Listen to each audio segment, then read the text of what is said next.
आपण 30 श्लोकानंतरच्या ओव्या पूर्ण केल्या होत्या, पण थोडंसं आठवण व्हावी म्हणून जरासं मागे जाते आणि फार नाही, एवढाच फक्त उल्लेख करते की ह्या सर्व जे काही विवेचन चाललं आहे त्याच्यामध्ये त्रिगुणांचा, सत्वरजतम गुणांचा परिणाम कसा सर्वावरती होतो, ह्या सृष्टीतल्या प्रत्येक गोष्टीवरती, कारण ती प्रकृती आहे आणि त्यामुळे आपल्यावर होतो, बाकी सर्वावर होतो.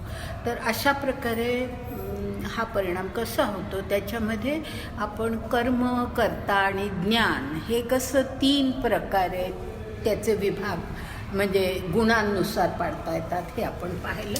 त्यानंतर आपण पुढच्या मुद्द्याकडे गेलो आणि तो म्हणजे असा की हे जे कर्ता जे कर्म करतो ते त्याच्या ज्ञानानुसार असतं, पण त्या ज्ञानाच्या मागे पुन्हा 2 आणखी गोष्टी असतात आणि ते म्हणजे बुद्धी आणि धृती. हा उल्लेख मी केलेला होता आणि आता त्याचं विवेचन आपण करतो. बुद्धीचा उल्लेख 30व्या श्लोकामध्ये झाला की धृती आणि बुद्धी हे दोन्ही पुन्हा ह्याच्याप्रमाणे, ह्या त्रिगुणांप्रमाणे कसे वेगवेगळे असतात, कारण त्यानुसार आपण काम करतो. तर म्हणून कुठलंही कर्म जे आपल्या हातून घडतं त्याच्यामागे आपली 3 प्रकारची बुद्धी कशी कार्य करते हे त्यामध्ये आपण पाहतो. आणि त्यामध्ये सात्विक बुद्धीचा उल्लेख 30व्या श्लोकानंतरच्या ओव्यांमध्ये आला होता की ज्याच्यामध्ये तो जो कर्ता आहे, कर्म करणारा, त्याची बुद्धी कशा प्रकारची असते तर ती सात्विक बुद्धी असते. आणि सात्विक बुद्धी म्हणजे काय, कर्माच्या मागे असलेली सात्विक बुद्धी म्हणजे काय हे सांगत असताना त्या पहिला उल्लेख जो केलेला आहे तो म्हणजे की इतर कुठल्याही गोष्टीचा विचार मनामध्ये नसतो, तर आपल्याला आत्मप्राप्ती व्हावी, आत्मलाभ आपल्याला व्हावा, हेच फक्त म्हणजे फळ काय पाहिजे तर आत्मप्राप्ती, हेच त्याच्या मनामध्ये, सगळं त्याचं लक्ष फक्त त्याच्यावर असतं. अशासाठी जे काम केलं जातं ते कर्म किंवा तो कर्ता अर्थातच सात्विक बुद्धी असलेला असतो. त्यानंतर त्या ठिकाणी एक फारच महत्त्वाचा उल्लेख आलेला आहे आणि तो म्हणजे 2 शब्द आलेले आहेत की प्रवृत्ती, निवृत्ती असे ते 2 शब्द आहेत. आणि त्या संदर्भामध्ये एक फार सुंदर ओवी आलेली आहे आणि ती म्हणजे प्रवृत्तीच्या तळी निवृत्ती कशी असते असं त्या ओवीमध्ये शब्द आहेत. पहा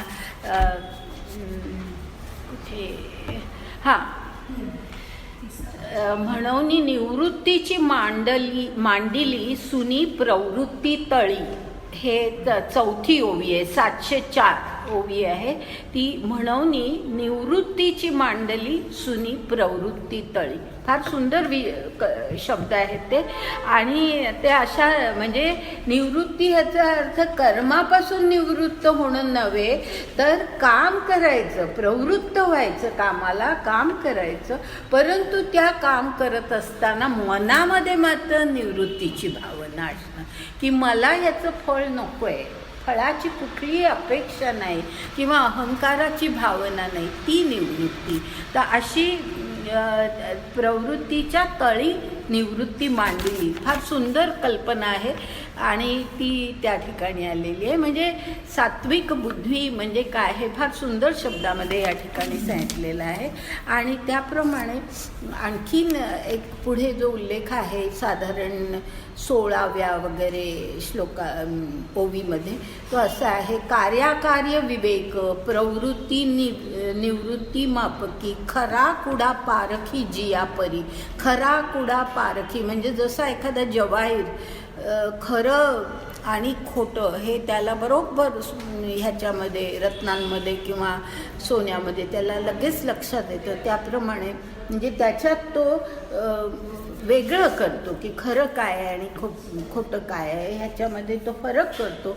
त्याचप्रमाणे हा सुद्धा कसा असतो सात्विक बुद्धी असलेला, तर कृत्य काय आहे, अकृत्य काय आहे हे किंवा कार्य काय आहे, अकार्य काय आहे, याचा विवेक त्याच्या मनामध्ये असतो. म्हणजे योग्य कार्य कोणतं आणि कोणतं कार्य करू नये, प्रवृत्ती कशी असली पाहिजे आणि निवृत्ती कशी असली पाहिजे. आता हे सगळं सहज तुम्हाला लक्षात येण्यासारखं आहे, कारण ह्याचं अख्खं विवेचन आपण आत्तापर्यंत करत आलेलो आहोत, म्हणून फार काही पुढे बोलत नाही. तर अशा प्रकारे सात्विक बुद्धी म्हणजे काय हे आपण त्या ठिकाणी पाहिलं होतं. आता पुढे 31व्या श्लोकाच्या नंतरच्या ज्या ओव्या आहेत त्या आपण पाहतो की ज्याच्यामध्ये राजसबुद्धीचं वर्णन आहे. राजसबुद्धीचं वर्णन आहे आणि त्यातल्या अगदी 1-2च ओव्या मी फक्त घेणार आहे थोडक्यामध्ये, कारण आता हे सगळं आपल्याला राजस म्हणजे काय, सात्विक म्हणजे काय, तामस म्हणजे काय इतकं कळलेलं आहे की अगदी सहजपणे आपल्याला फारशी उदाहरणं वगैरे घेण्याची गरज नाही. पहिलीच त्याच्यातली ओवी आहे पहा 18वी. आणि बकाचा गावी घेपे क्षीर नीर सकलवी, का अहोरात्रीची गावी आंधळे नेणे, गोवी आंधळे नेणे. याचा अर्थ असा की बकाच्या म्हणजे राजहंस असतो त्याला क्षीर आणि नीर विवेक कळतो, त्याला ते 2 वेगळं करता येतं. परंतु जो बगळा आहे त्याला काही क्षीर नीर विवेक नसतो. म्हणजेच ही अशी उदाहरणं देऊन योग्य काय अयोग्य काय, सार काय असार काय ह्याच्यामध्ये फरक न करता येणं हे राजसबुद्धीचं महत्त्वाचं लक्षण आहे. आणि पुढे म्हटलं की अहोरात्रीची गोवी आंधळे नेणे, म्हणजे रात्र एका दिवस हे अंध माणसाला जसं कळत नाही त्याचप्रमाणे योग्य काय अयोग्य काय हे ह्या राजस बुद्धी असलेल्या माणसाला कळत नाही. आणि म्हणून मग सर्व प्रकारची कामं तो करतो. आणि ते कसं सांगितलेलं आहे की म्हणजे मी अगदी सगळं डिटेल त्याची घेत नाही आहे, परंतु धर्म अधर्म कार्य कार्य हा भेद न करता तो सरसकट सर्व कार्य करतो. एका ओवीमध्ये ते आलंय पहा, तैसी इये 720वी ओवी आहे. तैसी इये कार्याकार्ये धर्माधर्म रूपे जिये, तिये न चोजविता जाये जाणती जे का.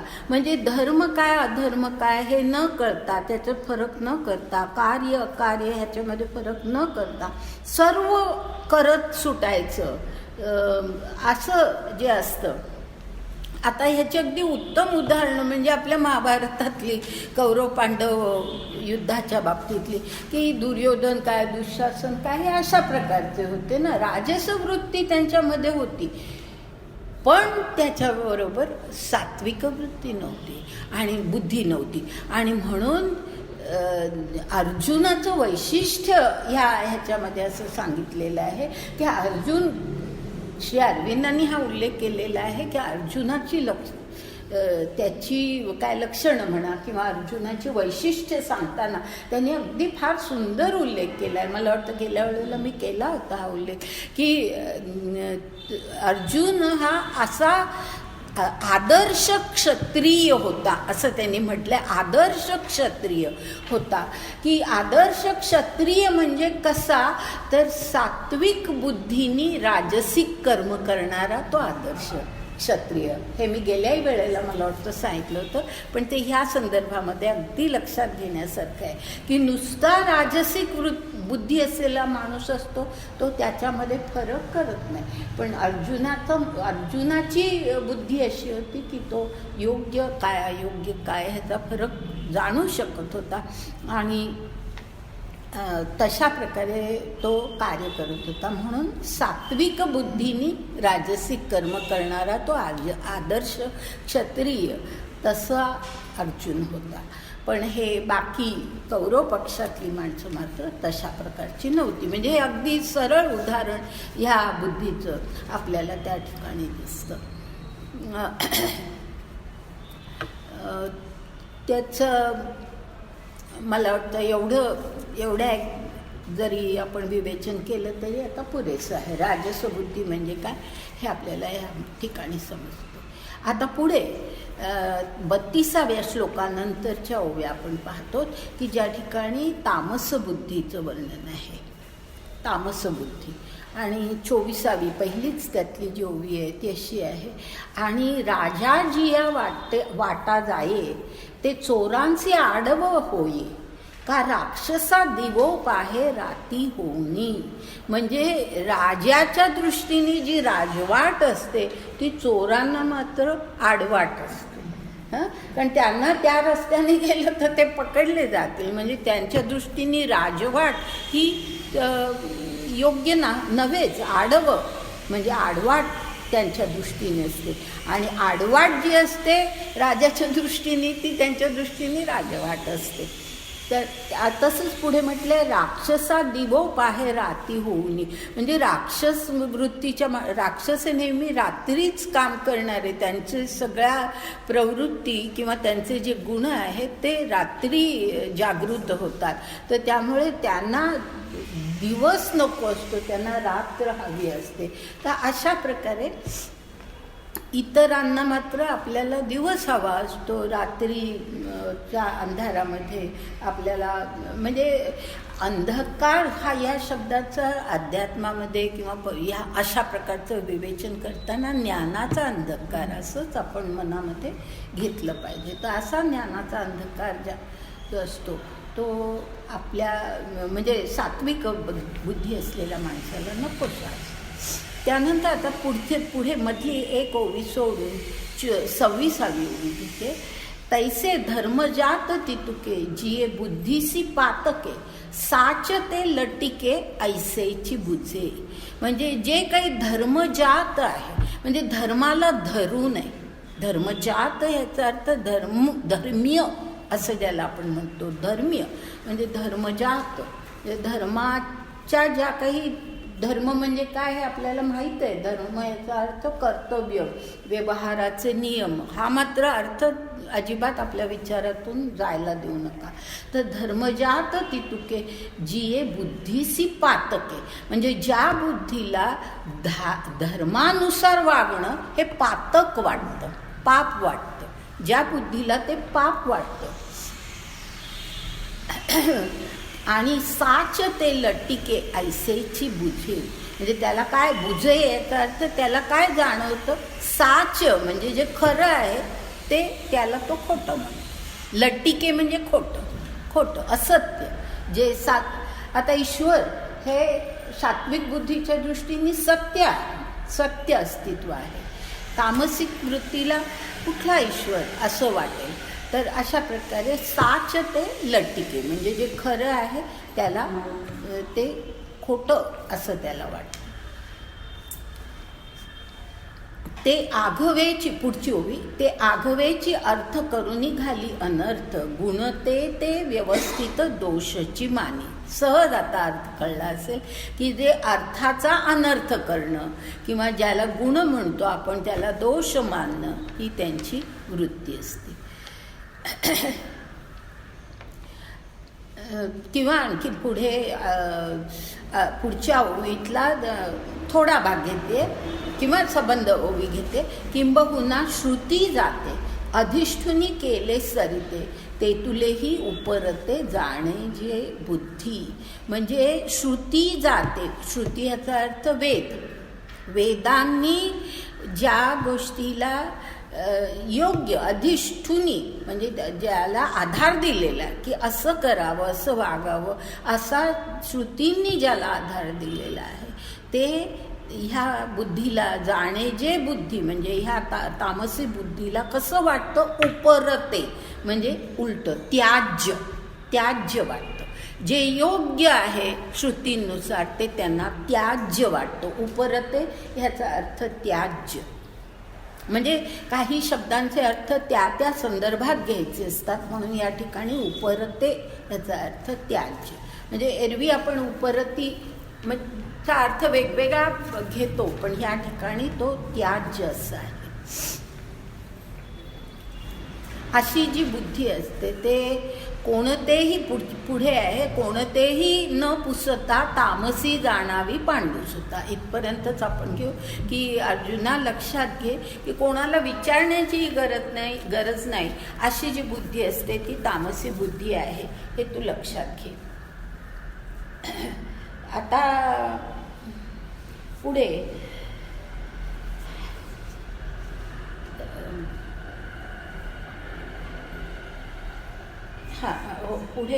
पुढची 30वी ओवी. एवं बुद्धीचे भेद तिन्ही तुझ विशद सांगितले, स्वबोध कुमुद चंद्रा. आता स्वबोध कुमुद चंद्रा हे अर्जुनाला उद्देशून वापरलेला शब्द आहे की तो स्वबोध म्हणजे त्याला स्वतः बोध होतो आणि त्याला कुमुद चंद्रा असं म्हटलेलं आहे. कारण रात्री चंद्र उगवल्यानंतर उगवणारं जे कमळ असतं त्याला कुमुद असं म्हणतात. आणि मुद्दाम मी नेहमी सांगत आलेली आहे की इतके समर्पक शब्दांनी उल्लेख केलेले आहेत अर्जुनाचे किंवा श्रीकृष्णाचे. आता या ठिकाणी कुमुद चंद्रा असं म्हणण्याचं कारण असं की ज्या वेळेला सर्वत्र अंधकार आहे त्यावेळेला तो अर्जुनाची बुद्धी कशी आहे तर ती त्या अंधकारातून ज्ञानाकडे जाऊ शकणारी अशी त्याची बुद्धी आहे. म्हणून त्याला कुमुदचंद्र असं म्हटलेलं आहे की जसं कुमुद हे चंद्रविकासी असतं तसं तोही असाच आहे. अंधकार बाजूला असला तरीसुद्धा तो मात्र प्रकाशित असतो.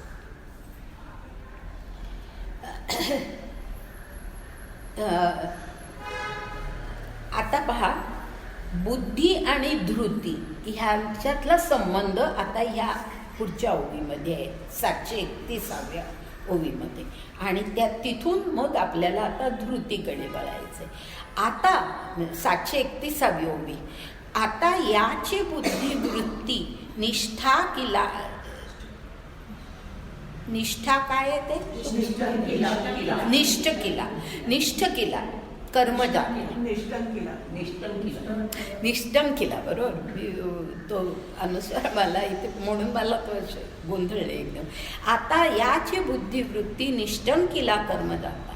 म्हणजे ही बुद्धी आता सगळ्या ही जी म्हणजे ही जी काय तामस बुद्धी आहे ती आपल्यामध्ये येऊ नये आणि जी सात्विक बुद्धी आपल्यामध्ये यावी अशा प्रकारची बुद्धिवृत्ती म्हणजे निष्टंक करणं. याचा अर्थ की सर्व जे काही बुद्धी मार्गातले किंवा कर्म मार्गातले जे काही सगळे दोष आहेत ते कधी जातात तर ज्या वेळेला ते कर्म निष्टंक होतं म्हणजे कुठल्याही प्रकारे त्याच्यामध्ये दोष राहत नाही. अशा प्रकारे ते कर्मजात असं ज्या वेळेला होतं त्यावेळेला आपोआपच कर्मजात याचा अर्थ सगळी कर्म ज्या वेळेला अशा प्रकारे घडतात त्यावेळेला म्हणजे असा निश्चय ज्या वेळेला मनामध्ये केला जातो की आपली बुद्धी कशी असावी तर ती सात्विक असावी. म्हणजे अर्जुनाला हे सांगितलेलं आहे की तू असा निश्चय कर की आपली बुद्धी ही कुठलंही कर्म करताना ही निष्टंक असावी म्हणजे कुठल्याही प्रकारे त्याच्यामध्ये वाईट दोष हे त्याच्यामध्ये येऊ नये. असा एकदा निश्चय केलेला ज्या वेळेला असतो अर्जुनाला तर सांगितलं असा ज्या वेळेला बुद्धीचा निश्चय झालेला असतो की आपण आता कुठल्याही अयोग्य मार्गाला जायचं नाही आहे असा एकदा निश्चय केलेला असतो. किंवा असंही आपण म्हणू शकतो की ज्याची बुद्धी राजस आहे त्यांनी राजस बुद्धीनुसार निश्चय केलेला असतो. ज्याची बुद्धी तामस आहे त्यांनी तामस बुद्धीनुसार निश्चय केलेला असतो. असाही याचा आपण अर्थ घेऊ शकतो. म्हणजे बुद्धीनुसार निश्चय होतो की आपण कर्म कसं करायचं ह्याचा निश्चय बुद्धीनुसार होतो. बुद्धी ही पहिल्यांदा निश्चय म्हणजे गीतेचं हे वैशिष्ट्य आहे. लक्षात घ्या की एरवी बुद्धी हा शब्द आपण सर्वसाधारणपणे अशा अर्थाने वापरतो की बुद्धीचा उपयोग काय किंवा बुद्धी काय कार्य करते. तर बुद्धी इज म्हणजे इंग्लिशमध्ये ज्याला म्हणतात ग्रास्पिंग पॉवर. की कुठली गोष्ट आपल्याला समजायला आपल्यामध्ये बुद्धी हवी असते.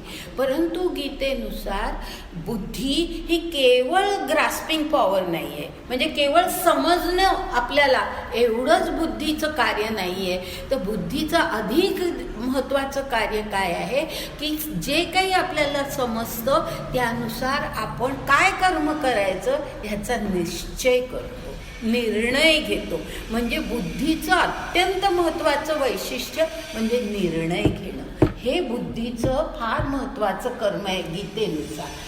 एरवी आपण बुद्धी, इंटेलिजन्स म्हणजे काय की आपल्याला इंटेलिजन्स असेल तर गोष्ट व्यवस्थित कळते असा आपण अर्थ घेतो. पण गीतेनुसार अर्थ अधिक विस्तारित आहे, अधिक व्यापक आहे. आणि तो कसा आहे तर गीतेनुसार बुद्धी ही केवळ समज नाही आहे, तर बुद्धी हे निर्णय घेण्याचं आणि त्यानुसार पुढे अनुसरण करण्याचं, म्हणजे त्यानुसार वागण्याचं एक साधन आहे. असा बुद्धीचा उपयोग आहे. आणि म्हणून या ठिकाणी असं म्हटलेलं आहे की अशा आपली ज्या प्रकारची काय बुद्धी असेल त्या प्रकारे आपण निश्चय करतो. की आता तामसी समजा आपली बुद्धी असेल तर आपल्या मनामध्ये निश्चयच असे असतात की आपण तामस कृत्य करायचं, राजस असेल तर राजस आणि सात्विक असेल तर सात्विक. परंतु मी सुरुवातीला असं म्हटलं की अर्जुनाला हे मुद्दाम सांगितलंय की तू मात्र तसा होऊ नको, तू सात्विक बुद्धीने कर. आता बुद्धीचा धृतीशी कसा संबंध जोडलाय तो पुढच्या त्या ओवीतल्या पुढच्या भागामध्ये आलेला आहे. खादू मांडी जे धृती त्रिविधा जया. म्हणजे आता बुद्धीने एकदा निश्चय केला, जशी बुद्धी आहे त्यानुसार निश्चय झाला की हे कर्म अशा आपण असं करायचं. तामस बुद्धी असेल आपण तामस कर्माचा निश्चय केला, पण निश्चय केल्यानंतर प्रत्यक्ष कर्म करायला पाहिजे ना. ते प्रत्यक्ष कर्म करायला धृती म्हणजे धैर्य लागतं. धृती याचा अर्थ धैर्य की मग सात्विक धैर्य. मग आता ते 3 गुणामध्ये कसं धैर्य विभागलं जातं ते पुढे आपल्याला कळतं की 3 गुण हे धृतीमध्ये सुद्धा असतात. जसे बुद्धीमध्ये असतात तसे धृतीमध्ये असतात. आधी निश्चय करण्याचं काम बुद्धी करते, पण तो निश्चय प्रत्यक्षात आणण्याचं काम धृती करते. आणि ती धृती सुद्धा 3 गुणांनी व्यापलेली असते. आता ही जी धृती आहे ती त्रिविधा जे म्हटलंय म्हणजे 3 गुणांनी ती व्यापलेली असते. आता पुढे पाहूया 36वी ओवी पहा. 700 मला वाटतं 736. हे असो म्हणजे जे मध्ये काही त्यांनी उदाहरणं दिली आहेत म्हणून त्याला हे असो असं म्हटलेलं आहे की आता एक उदाहरण त्याच्यात घेण्यासारखं आहे तेवढं मी सांगते की पावो उचलीला मदमुख न ठेवी ती खाला गाजवून पुढा बा जालाच आहे ना तो पुढा झाला सिंहू जरी. म्हणजे इथे त्यांनी म्हटलंय की पावो उचलीला मदमुख न ठेवती खाला. ह्याचा अर्थ मदोन्मत्त जो हत्ती असतो तो अशा प्रकारे पाऊल उचललेलं असतं त्याने की आता काय म्हणजे तो करेल असं आपल्याला वाटतं. असं त्या हत्तीचं ते वर्णन आहे. पावो उचलीला मदमुख न ठेवी ती खाला. म्हणजे आता तो काय त्या पायाने तो करेल सांगता येत नाही असा काही आवेश त्याचा आहे. पण त्याच्या पुढे जर सिंह जरी आला झाला म्हणजे जर समजा सिंह त्याच्या पुढे आला की पुढे काय होतं तर पुढे त्यांनी म्हटलंय तैसा. म्हणजे आता धीराचं वर्णन केलंय पण ह्या ठिकाणी अर्थ असा आहे की सिंहाला पाहिलं की हत्तीने किती मोठ्या आवेशामध्ये जरी पाऊल उचललेलं असलं तर तो खाली ठेवतो. तसं आता पहा पुढे 37वी ओवी जी आहे ती अशी आहे की तैसा जो धीरू उठलिया अंतरू मनाधिक व्यापारू सांडिती उभी, म्हणजे असा जो काही धीर आहे, आता हत्तीच्या सारखा तो जो धीर आहे, उठलिया अंतरू म्हणजे आपल्या अंतरात जरी उठला, आणि मनाधिक व्यापारू म्हणजे सगळे मन आपलं अगदी चवताळून उठलेलं आहे की आता असंच करायचं आपण, असं आपल्या मनामध्ये विचार निर्माण झालेला आहे. पण ज्याप्रमाणे सांडिती उभी म्हणजे काय की तो सिंह पाहिल्यानंतर हत्ती जसं पाऊल खाली ठेवतो, तसंच धृती आपली कशी आहे त्यानुसार आपलं मन एकदम खाली बसतो. की धृती मनामध्ये, ती धृती जर समजा सात्विक असेल तर मन जरी खूप विचार आला की आपण असं कर्म करावं, तरी ती धृती जर सात्विक असेल तर आपण वेगळ्या प्रकारे वागू, राजसिक असेल तर आपण वेगळ्या प्रकारे वागू. तर अशा प्रकारे धृतीचा आणि त्या आपल्या मनामध्ये झालेल्या निश्चयाचा, निश्चय कोण करतं? बुद्धी करते. म्हणजे हत्तीने निश्चय केलाय पाव उचलण्याचा, तसं आपलं मन सुद्धा काही वेळेला अशा प्रकारे काहीतरी निश्चय करतं. परंतु धृती जी असते ती जर आपल्यामध्ये धृती सात्विक असेल तर पुढचं कर्म जे घडेल ते त्या प्रकारे घडेल, राजसिक असेल तर त्या प्रकारे. म्हणजे असा धृती आणि बुद्धी ह्याचा असा संबंध असतो. आणि मग पुढे पहा किती छान शब्द आहेत 38व्या ओवीमध्ये. विषयांची या गाठी अपैसया सुटती किरटी, मना मायेचा पोटी रिगता दाही. म्हणजे ही जी इंद्रिय आहेत त्या इंद्रिय आणि विषय ह्यांच्या ज्या काही गाठी पडलेल्या आहेत की ह्याला हे हवंय, ह्या इंद्रियाला त्याला ते हवंय, अशा ज्या गाठी निर्माण झालेल्या आहेत, अपैसया म्हणजे आपोआप सुटतात. आपोआप सुटतात. आणि मग काय होतं? मना मायेचा पोटी रिगता दाही. म्हणजे या शब्दांचा अर्थ कळायला तसं अगदी सहज नाही आहे, म्हणून नीट सांगते की दाही ह्याचा अर्थ आपली दाही इंद्रिय. दाही इंद्रिय, 5 ज्ञानेंद्रिय आणि 5 कर्मेंद्रिय, म्हणजे दाही इंद्रिय ही काय होतात की जसं तो हत्ती पाऊल खाली ठेवतो ना, तशी ती दाही इंद्रिय मना मायेचा पोटी रिगता. म्हणजे ते त्यांची जणू काही आई कोण आहे? तर मन आहे. आपल्या इंद्रियांची आई कोण आहे? मायेचा पोटी म्हटले. खूप सुंदर शब्द वापरले ज्ञानदेवांनी, मायेचा पोटी. म्हणजे माया त्यांच्यावरती, इंद्रियांवरती माया करणारी आई कोण आहे? आपलं मन आहे. कारण मन त्या इंद्रियांना साथ देतं, त्यावेळेला ती इंद्रिय त्या प्रकारे काम करतात. तर म्हणून ती त्यांची आई, आणि त्या आईच्या पोटामध्ये ती दाही इंद्रिय शिरतात आणि स्वस्थ बसतात.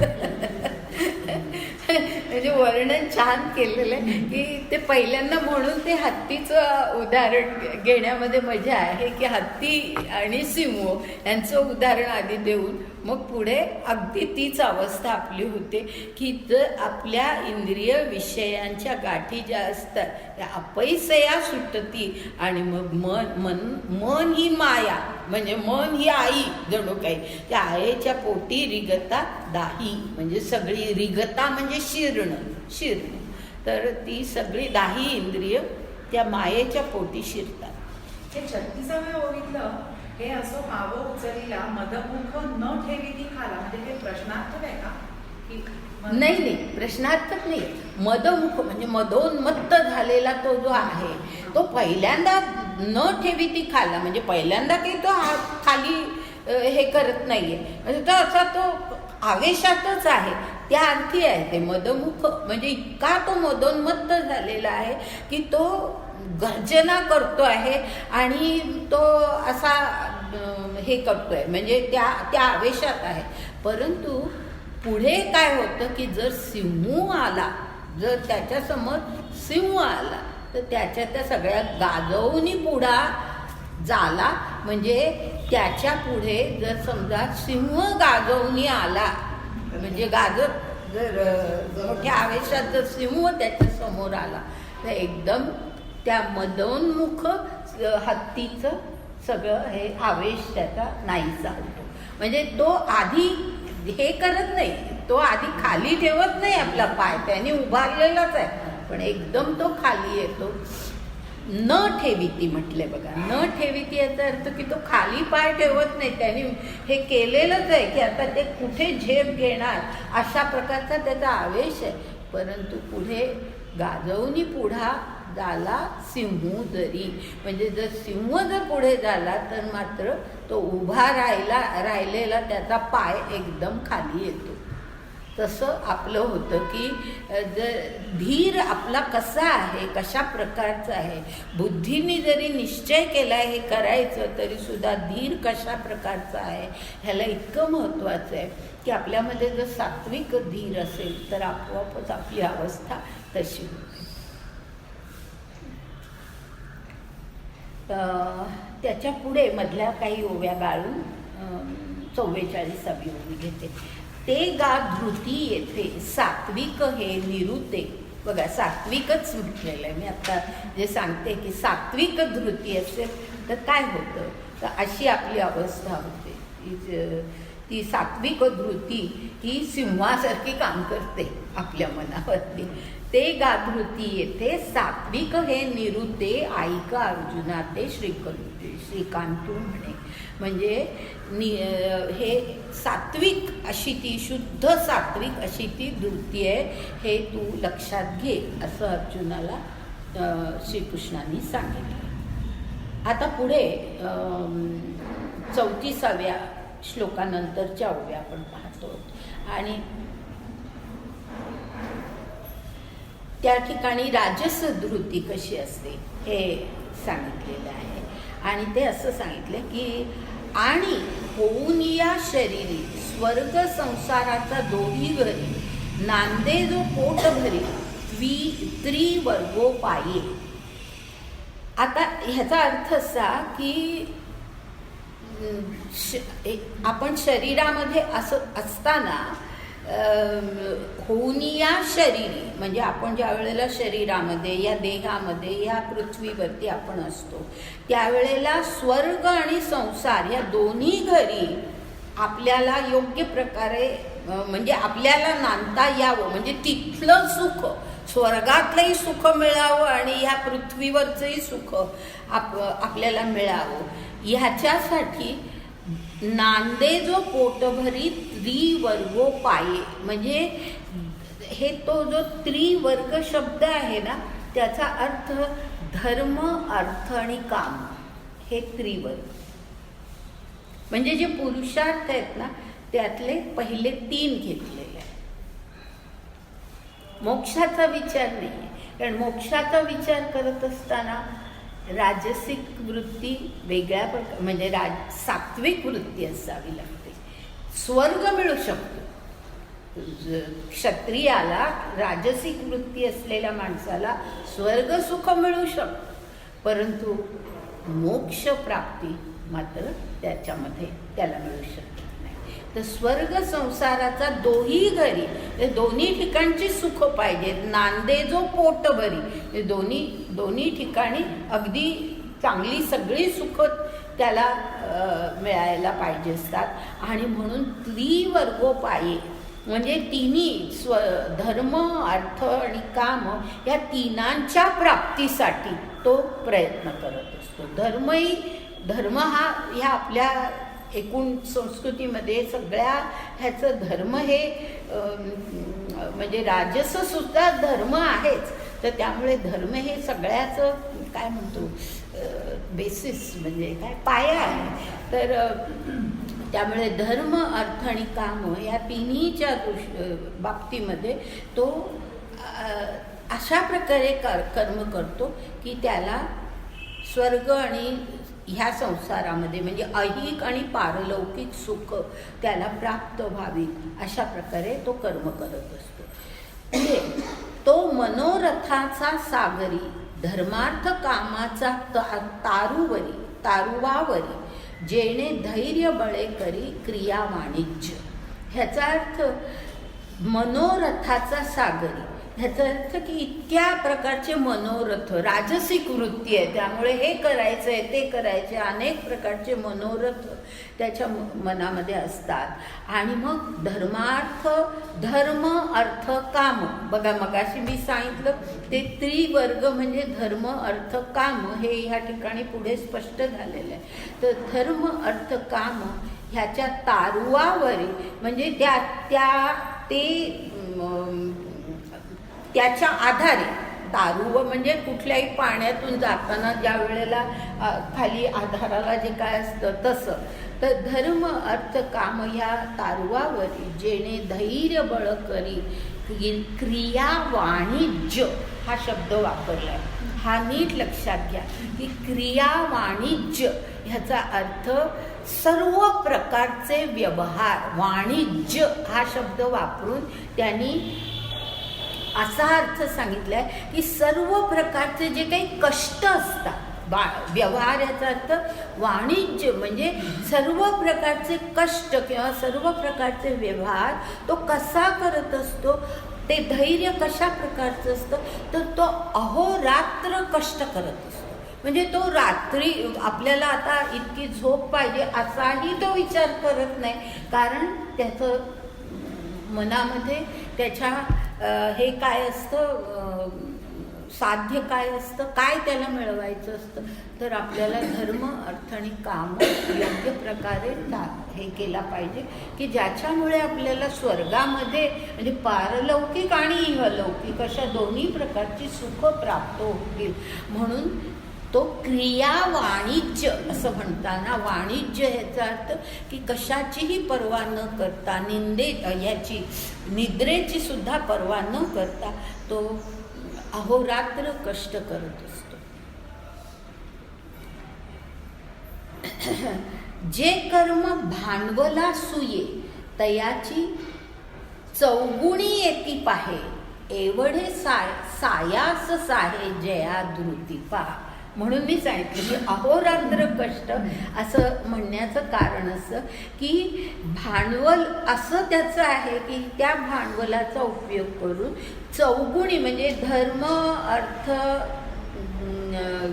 काम आणि काय जे काय मोक्ष असेल ते सर्व प्रकारे त्याला ते हे सर्व पारलौकिक आणि इहलौकिक अशी सगळ्या प्रकारची सुख त्याला मिळावी अशा प्रकारची धृती, अशा प्रकारचं धैर्य हे राजसिक धैर्य असतं. अशा प्रकारचं धैर्य जया धृती असं म्हटलंय. आणि मग त्या पुढच्या ओवीमध्ये ते गा धृती राजस पार्था येथ, म्हणजे पार्था अर्जुना लक्षात घे की ही धृती जी असते, हे धैर्य जे असतं ते राजस धैर्य असतं की आपल्याला हे त्याच्या मनामध्ये ह्याच अपेक्षा असतात की पारलौकिक आणि इहलौकिक सगळ्या प्रकारची सुख आपल्याला मिळाली पाहिजे आणि त्यासाठी अहोरात्र कष्ट करण्याची तयारी असते. आता राजस आणि तामसिक ह्याच्यामध्ये हा फरक आहे की इथे कष्ट कितीही पडले तरी सुद्धा ते करण्याची तयारी असणं हे राजस धृतीचं वैशिष्ट्य आहे. आता पुढे आपण जातोय आणि पुढे त्या ओवीतला पुढचा भाग आहे परियेस आता ऐक तामस तिसरी, जे म्हणजे तामस जे धृती आहे ती कशी असते ते आता मी तुला सांगतो, ते ऐक. आणि 35व्या श्लोकानंतरच्या ज्या ओव्या आहेत त्या आता आपण पाहतो. तरी हा जो पहिला शब्द आहे तरीच्या नंतरचा तो सर्वाधर्मे असा आहे, परंतु तो अधम असेल, अधम असलं तरी म्हणजे तुमच्या ह्याच्यात ते जास्ती चांगलं दिलंय, माझ्या जुन्या ह्याच्यामध्ये प्रतिमध्ये ते सर्वात धर्मे असं आहे, पण अधम म्हणणं हे जास्ती बरोबर आहे. पण या ठिकाणी सुद्धा ज्यांच्याकडे सर्वाधर्मे असा जो शब्द असेल तर तो अशा प्रकारे घ्या, सर्व अधर्म असं त्याचं फोड करायची आपल्याला. सर्व अधर्म गुणे, सर्व अधर्म गुणे किंवा अधम गुणे, तुमच्या ह्याच्यामध्ये जास्ती तो बरोबर शब्द आहे, सर्व अधम गुणे किंवा अधर्म गुणे जयाचे का रूपा येणे. म्हणजे ही धृती कशी आहे की त्या धृतीचं रूप म्हणजे सगळे अधर्म, अशा प्रकारेच तिचं रूप आहे. आणि मग त्याला उपमा दिली आहे, कोळसा काळेपणे घडला जैसा. कोळसा हा जसा काय वाटेल ते करा, त्याचं काळे पण जात नाही, तसं ह्या धृतीचं रूपच असं आहे की अधर्माचीच ती धृती, म्हणजे अधर्मपूर्ण अशी ती धृती असते. पुढची जी ओवी आहे 50वी, त्या ओवीतला पहिला भाग फक्त आपण घेऊया. पुढचं मी गाळते एवढ्यासाठी की त्याच्यामध्ये ते पुण्य, राक्षस वगैरे असे उल्लेख आहेत, ते समजायला काही मोठे कठीण आहेत असं नाही, तुम्ही समजू शकता. पण आता आपण पुण्य, पाप ह्या गोष्टी मनातून आता काढलेल्या आहेत. आपण सत्य, सत्य, योग्य, योग्य अशा शब्दांचे वापर करतो, म्हणून मी ते गाळते. फक्त पहिला भाग घेते. अहो प्राकृत आणि हिनू तयाही की गुणत्वाचा मानू. म्हणजे ही धृतीच अशी की जी धृती प्राकृत म्हणजे फक्त प्रकृतीनुसार, प्राकृत याचा अर्थ की आपली प्रकृती जशी आपल्याला पुढे, आता आपल्यामध्ये जर समजा हीन प्रकृतीच असेल, आपल्यामध्ये कनिष्ठ प्रकृतीच असेल, तर त्या प्रकृतीनुसारच आपण फक्त कार्य करतो, ते प्राकृतिक. आपण जराही सारासार विचार करतच नाही, ते प्राकृतिक जीवन असतं. तर प्राकृत आणि हीनू म्हणजे हीन वृत्ती आणि प्राकृतिक असा वृत्ती. आणि पुढे जे म्हटले तयाही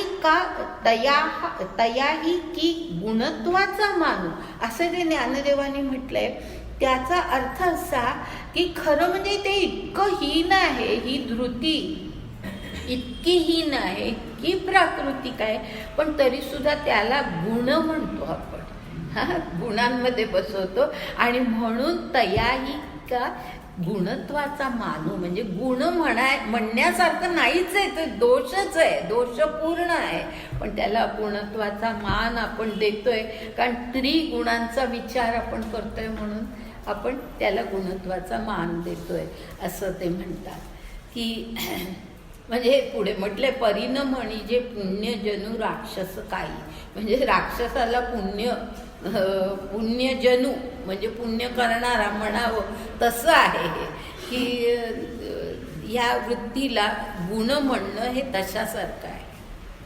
त्यानंतर पुढे 52वी ओवी मधली हे आहे, उदाहरण आहे, गाळते.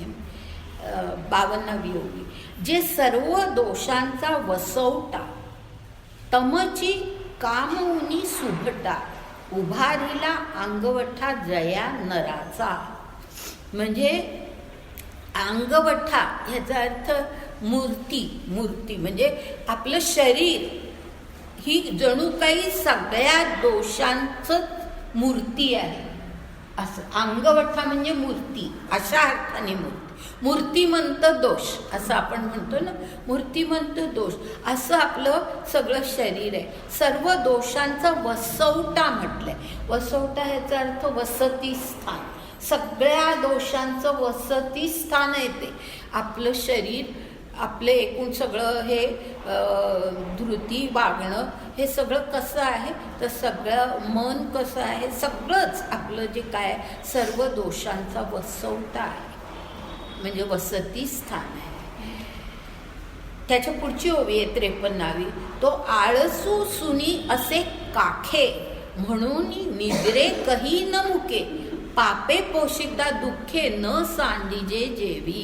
म्हणजे आळस जणू काही काखेतच बसलाय, काखेत घालूनच फिरतोय तो, इतका आळस. तर आळस सुनी असे काखे म्हणून निद्रे कही न मुके, त्याला कुठेही झोप लागू शकते. निद्रे कही न मुके पापे पोषिता दुःखे, म्हणजे त्या पापामुळे म्हणजे पाप तर पोचतोच तो, पण त्याच्यामुळे दुःखही निर्माण होतात. न सांडीजे जेवी, म्हणजे एकूण अशा या वृत्तीमुळे ती दुःखही त्याच्या वाट्याला येतात.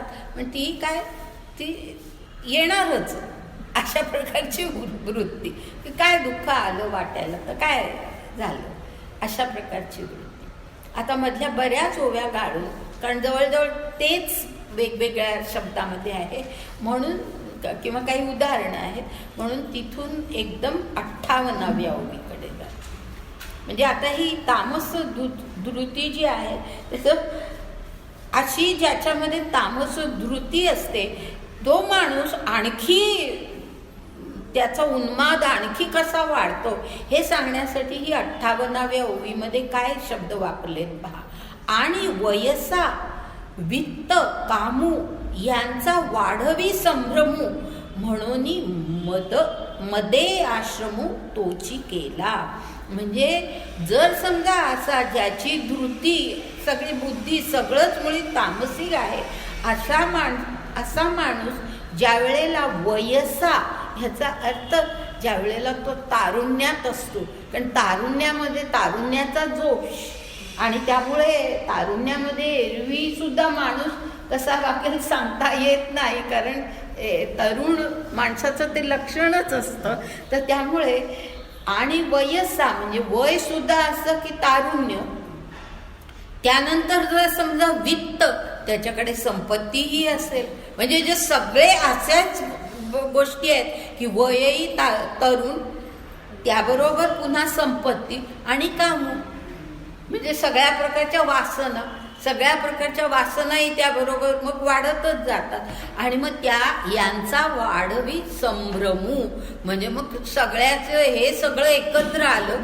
आधी बुद्धी धृती तामसी, त्याच्यामध्ये तारुण्य वित्त आणि काम, हे सगळं आलं की संभ्रम, म्हणजे काय आपण चुकतोय असं सुद्धा खरं म्हणजे त्याला वाटत नाही. संभ्रम म्हणण्यापेक्षा तो तशाच वृत्तीचा असतो. आणि म्हणून पुढे म्हटले म्हणून मद आश्रमू तोची केला. मद म्हणजे मी करतो तेच बरोबर, अशा प्रकारचा अहंकार. मद म्हणजे केवळ साधा अहंकार नव्हे की माझं तेच बरोबर, हे अशा प्रकारची जी वृत्ती असते ती मद, म्हणजे तिथेच राहायला. मद आश्रमू तोची केला, याचा अर्थ मद तिथे आश्रमा वसतीला तिथेच राहतोय. अशा माणसामध्ये मदही राहतो, राहायलाच येतो.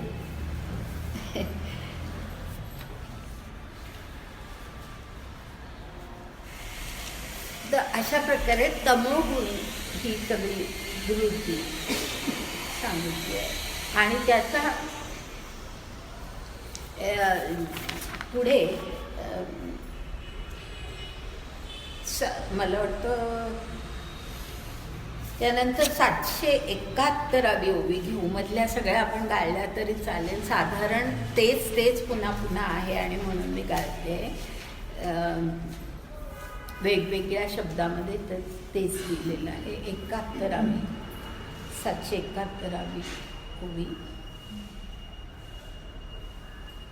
ऐसे म्हणून देवो त्रिविधा सुख, नाही हा सॉरी चुकले मी, 771 नव्हे,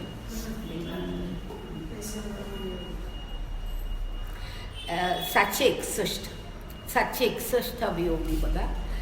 एवं पाचही हे निद्राधिक तामसाचा ठाई दोख, जिया धृती देख धरिले आती. म्हणजे ज्याच्यामध्ये तामस धृती आहे त्याच्यामध्ये असे 5 दोष प्रामुख्याने असतात. आणि त्याच्यातलं 4 आपण खरं म्हणजे आपण पाहिले आहेत. एक मधला 59वी जो ओवी तुम्ही पाहिली तर त्याचा जो शेवटचा भाग आहे 59व्या ओवीतला, तर तिथे का जगाचा वैरी वासिपू अखंडू जैसा असं म्हटलेलं आहे. म्हणजे त्याच्या मनामध्ये सगळ्या जगाबद्दल वैरभाव असतो. ज्याच्यामध्ये तामस वृत्ती असते तो कोणालाही आपला जवळचा मानतच नाही, सगळ्यांना तो शत्रूच मानतो, वैर सगळ्यांची त्याचं असतं. हा आणखीन पुढचा एक त्याचा दोष त्या ठिकाणी सांगितला आहे. आणि असे हे 5 दोष एवं 5ही निद्रादिक तामसाचा ठाई दोख जिया धृती देख धरिले आहाती. आता हे 5 दोष कोणते तर आळस, निद्रा, त्यानंतर काम, आपण पाहिले हे आता. काम, मद. मद कधी वाढतो तर ज्या वेळेला तारुण्य आहे, वित्त आहे, हे जे आपण पाहिलं त्यावेळेला मदही वाढतो. म्हणजे मद. आणि मग त्यानंतर आता जो शेवटी 59व्या ओळीमध्ये आपण उल्लेख केला, वैर. सगळ्या जगाशी त्याचं वैर, सगळ्याशी शत्रुत्व त्याचं असतं. असे 5 प्रकारचे दोष ह्या तामस धृती असणाऱ्या माणसामध्ये असतात. 61 ओवीनंतर आता 62वी. तिये गा धृती नावे तामसी येथ हे जाणावे म्हणितले तेण देवे जगाचिनी.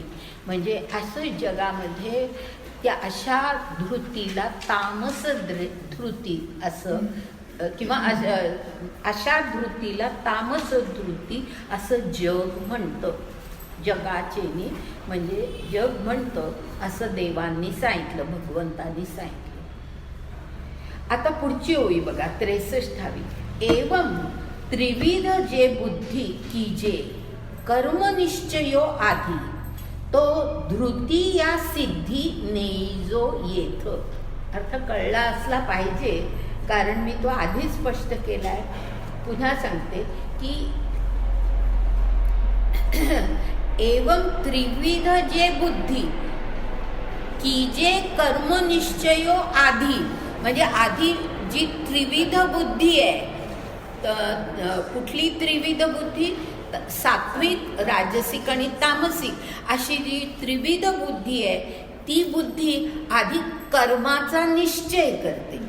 हे मी आधी सांगितलंय तुम्हाला, तेच ह्या ओवीमध्ये आहे की कर्माचा निश्चय कोण करतं तर आधी बुद्धी कर्माचा निश्चय करते. आणि मग पुढे तो धृती या सिद्धीने जो येतं, म्हणजे तो जो निश्चय आहे तो सिद्धीला कोण नेतं? धृतीने. म्हणजे नुसती बुद्धी असून उपयोग नाही, त्याच्याबरोबर धैर्यही पाहिजे. ते तशा प्रकारे वागण्याचं धैर्यही पाहिजे. तर ते धैर्य हे पुन्हा सात्विक, राजसिक आणि तामसिक अशा 3 प्रकारचं कसं असतं हे आपण पाहिलं. आणि त्यात ते म्हणजे ते स्पष्ट करण्यासाठी चांगलं उदाहरण दिलंय म्हणून ते घेते. 64व्या ओळीमध्ये सूर्य मार्गू गोचरू होये आणि तो चालती कीर पाये परी चालणे ते आहे धैर्ये जेवी. म्हणजे सूर्य काय असतो तर सूर्य आपल्याला मार्ग गोचरू म्हणजे आपल्याला दाखवतो. आपल्या सूर्यप्रकाश हा आपल्याला मार्ग दाखवतो. म्हणजे तो कसा आहे? बुद्धीसारखा आहे. सूर्य मार्ग दाखवतो, निश्चय करतो. म्हणजे आता ह्या मार्गाने हे कर्म करायचं असा निश्चय बुद्धी करते, म्हणजे मार्ग दाखवला. आणि पुढे काय म्हटलंय की तो चालती कीर पाये, म्हणजे मार्ग दाखवला तरी त्या वाटेवरून चालायचं काम कोण करणार आहे? पायच करणार आहेत ना. म्हणजे पाय चालण्याचं काम पाय करतात, मार्ग दाखवण्याचं काम बुद्धी म्हणजे सूर्य करतो. तसं कर्मनिश्चय बुद्धी करते आणि तो निश्चय सिद्धीला आणण्याचं काम धृती करते. असं बुद्धी आणि धृती ह्यामध्ये काय संबंध आहे हे या ठिकाणी फार ह्या उदाहरणाने चांगलं स्पष्ट. पुढे 65व्या ओवीमध्ये पण तसं म्हटलंय. तैसी बुद्धी कर्मा ते दावी ते करण सामग्री निपजवी परी निफजावया होवावी धीरताजे. म्हणजे बुद्धी कर्म दाखवते, कर्माचा निश्चय करते, दाखवते याचा अर्थ की तो मार्ग दाखवते. आणि करण सामग्री, करण याचा अर्थ इंद्रिय, तर त्याच्यासाठी जसे पाय आवश्यक आहे तशी आपली इंद्रिय पण आवश्यक आहेत ना. कर्म करायचं म्हणजे कुठलंही मन हे सुद्धा कर्म करतं, आपलं वाचा हे सुद्धा कर्म करतं. म्हणजे कुठलीही ही इंद्रियच आहेत, तर ही इंद्रिय जी आहे ती कर्ण सामग्री त्याला म्हटलेलं आहे. म्हणजे इंद्रिय ही त्या कर्माची सामग्री असते आणि ती निफजावया म्हणजे त्या प्रकारे कर्म करायला, त्या साधनांचा उपयोग करून कर्म करायला धीरता पाहिजे, म्हणजे धैर्य पाहिजे. ते धैर्य हे असं हे 3 प्रकारचं असतं. ते हे गा तुझ प्रती सांगितली त्रिविध धृती या कर्मत्रया निष्पत्ती झाली या मग. म्हणजे अर्जुना, तुला मी अशा प्रकारे ती धृती किंवा ते धैर्य 3 प्रकारचं कसं असतं हे मी तुला सांगितलं. आणि त्यामुळे कर्म ही 3 प्रकारची होतात. कर्म जी असतात ती 3 प्रकारे होतात. बुद्धी आणि धृती या दोन्हीच्या आधारे कर्मत्रया निष्पत्ती म्हणजे 3 प्रकारचे कर्म निर्माण होतात. आता आपण पुढे जातोय. आता बुद्धी आणि धृती ह्याचं वर्णन झालं. आता त्याच्या पुढे जातोय 67वी ओवी. येथ फळ जे एक निफजे सुख जया ते म्हणीचे तेही त्रिविध जाणीजे कर्मवशे.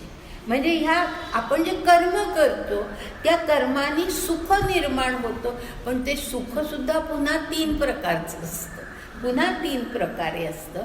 आता ते कसं तरी फळरूप ते सुख त्रिगुणी भेटिले देख विवंचू आता चोख चोखी बोली. मी तुला आता ते विवेचन करून सांगतो. नीट चोख माझी ही बोली जी आहे ती चोखपणे ऐक असं अर्जुनाला सांगितलेलं आहे. आता पुढच्या थोड्या ओव्या सोडून आपण 36व्या श्लोकानंतरची 72वी ओवी घेतोय. 72वी ओवी म्हणे सुखत्रय संज्ञा सांगो म्हणून प्रतिज्ञा बोलिलो ते प्राज्ञा ऐका आता. प्राज्ञा कोणाला म्हटले? अर्जुनाला. प्राज्ञा बुद्धिमंत अर्जुना आता तू ऐक, कारण मी तुला सांगितलंय की मी 3 प्रकारचं सुख कसं असतं हे तुला सांगणार आहे अशी मी प्रतिज्ञा केली. म्हणजे असं मी म्हटलंय तर आता ते मी सांगतोय, तू ऐक. पुढे म्हटलंय ते तरी सुख ते गा किरीटी दाविजेल तुझ दिठी जे आत्मयाची ये भेटी जीवासी होय. म्हणजे पहिल्यांदा सांगतानाच असं सांगितलंय या ठिकाणी की सुख ते गा किरीटी. म्हणजे अर्जुना खरं सुख कोणतं इथूनच सुरुवात केली आहे. सुख ते गा किरीटी दाविजेल तुझ दिठी.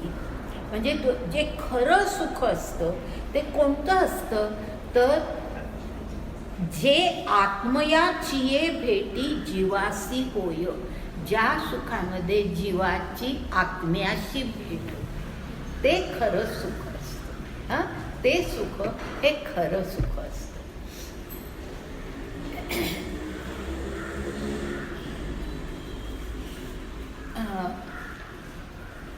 आता त्यानंतर आपण मधल्या काही ओव्या घालूया आणि 77वी ओवी बघा.